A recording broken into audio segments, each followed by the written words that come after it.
Salut à tous, c'est Goran. Aujourd'hui on se retrouve pour parler de quelques fonctionnalités qui sont pas forcément très connues sur Emotion UI 8. Juste pour bien cerner le sujet, on parle ici de la dernière interface intégrée au dernier téléphone Honor. Celle-ci est disponible en exclusivité sur leur dernier téléphone, le Honor View 10. Du coup c'est le tout dernier téléphone de la marque qui va embarquer un SoC Kirin 970. Juste pour information, il s'agit de la première puce qui va disposer d'un NPU dédié exclusivement à l'intelligence artificielle. En termes de qualité, on peut clairement dire que ça passe. Et pour les possesseurs du Honor 7X, ne vous inquiétez pas. Emotion UI 8 arrive très bientôt sur votre téléphone avec plein de nouveautés.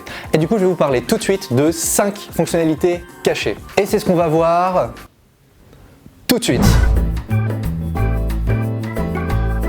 C'est assez difficile de cacher l'engouement que le déverrouillage facial a pu susciter chez vous ces derniers mois. Quand certaines marques ont pris le parti de se focaliser sur cette nouvelle technologie, d'autres au contraire ont pris le contre-pied de décider de rester sur le lecteur d'empreintes. Et Emotion UI 8 permet les deux.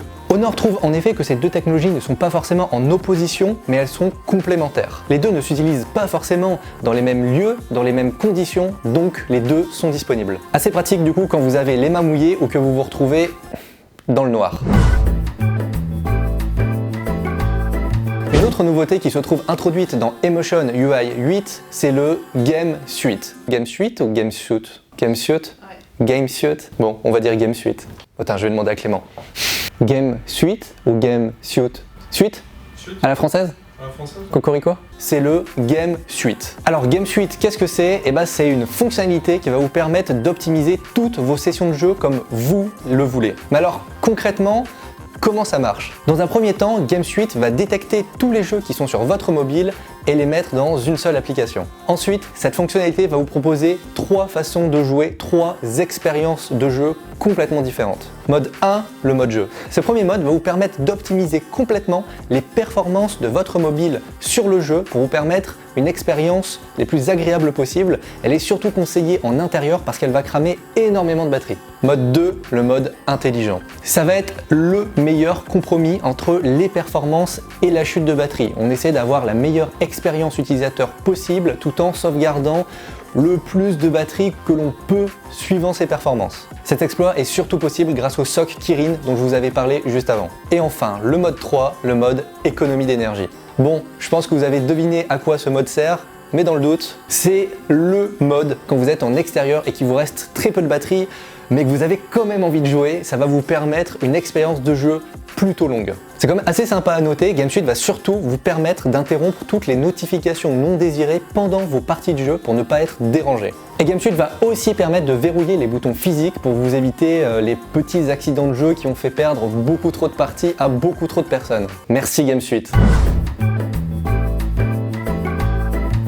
Vous êtes en extérieur et il vous reste malheureusement 10% de batterie, j'ai une solution pour vous. Ce mode ultra va vous permettre d'économiser à balle de batterie en limitant les fonctionnalités du téléphone à seulement quelques applications que vous aurez vous-même sélectionnées.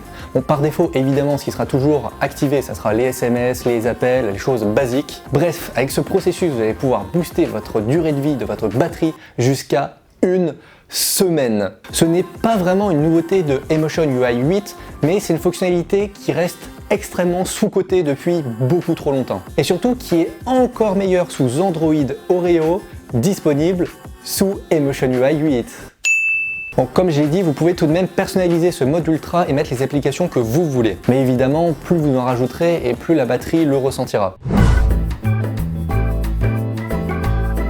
À notre goût, l'une des meilleures fonctionnalités qui est disponible sur ce Emotion UI 8, ça reste la gestion intelligente de la rotation d'écran et de la veille d'écran. Dans un premier temps, elle permet de ne pas mettre en veille l'écran tant que vous le regardez. Et surtout, elle permet à l'écran de ne pas pivoter quand vous vous mettez en mode portrait. Quand vous vous mettez sur votre lit, quand vous dormez sur la banquette d'un train, ça restera droit.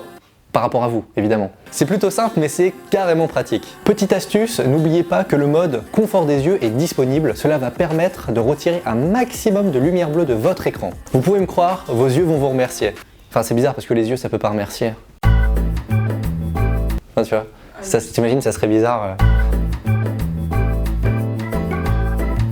enfin, la dernière fonctionnalité que j'ai envie de vous présenter, c'est la navigation système. Pour les smartphones qui vont disposer d'un lecteur d'empreintes avant, comme le Honor View 10, Emotion UI 8 va proposer 3 modes de navigation système différents. Le premier mode va optimiser l'utilisation de ce lecteur d'empreintes pour proposer différentes actions diverses et variées. Par exemple, je peux lire ici que tout simplement avec un appui court, on peut faire un retour arrière, regarder l'écran d'accueil avec un appui long, ouvrir le multitâche en glissant vers la gauche ou la droite et ouvrir le Google Assistant en glissant vers le haut. Simple. Le second mode est beaucoup plus simple, il va tout simplement permettre d'avoir une barre de navigation virtuelle flottante sur l'écran de votre téléphone. Bon, ok, clairement, c'est un peu classique, mais ça reste redoutablement efficace. Enfin, le troisième mode va vous permettre d'avoir un dock de navigation déplaçable sur votre écran afin de naviguer dans votre téléphone. C'est clairement à tester au moins une fois. Enfin, je crois. Enfin, ouais, non, en vrai, c'est carrément stylé. Bon, très clairement, il existe de très nombreuses fonctionnalités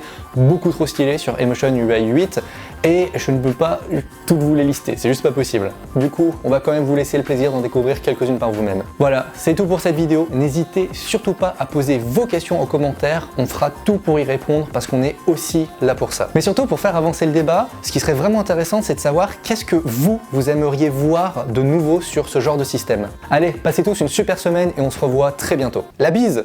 Allez bye, générique!